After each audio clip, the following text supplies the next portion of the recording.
In this video, we're going to quickly cover how to create a stem and leaf plot. And so if we're given a data set, a stem and leaf plot will look as follows, where you have the stems on the left and the leaves on the right. And the most important thing before you fill in this data set is to create a key. And the key is going to tell you how to fill in your stem and leaf plot. So in this case, we have 2-digit values as the largest values in our set. And so I'm going to use a 1 and a 7 to represent 17, and this tells me how to fill in my data set. Now notice that we have a 1-digit value, we have 10s, 20s, 30s, 40s, and 50s in this data set, and so I'm going to use the stems 0 through 5. And 0 is going to represent 1-digit values. So if I look through my data set, 7 is going to be the leaf of my stem of 0. Next, if I look at my stem of 1, I need to look for all of my 10s in this data set. So I have 15, 15, 18, 18, 17, 16, and 14. And notice that even if you have repeating values, you need to write every single number out. So you can have multiple 15s, multiple 18s in your data set. If we move on to the 20s, I have a 25, a 20, and a 20 in my data set. For my 30s, I have a 38, 38, and a 35.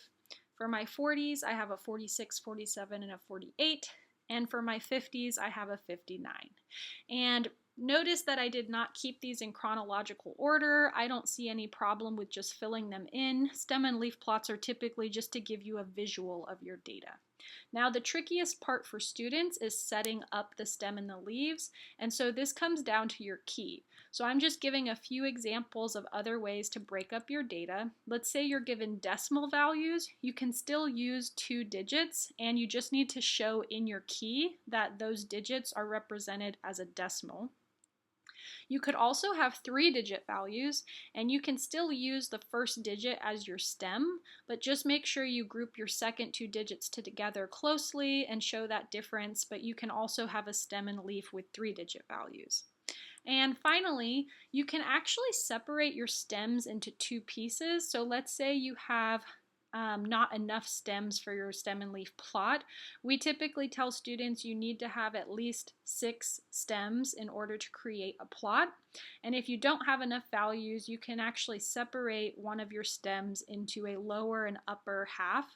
And so, for example, if you have 13 and 17, you can choose all of your second digits between 0 and 4 can be in your lower half, and then any digit that's from 5 to 9 can be in your upper half, and you can just split up your data to create more stems.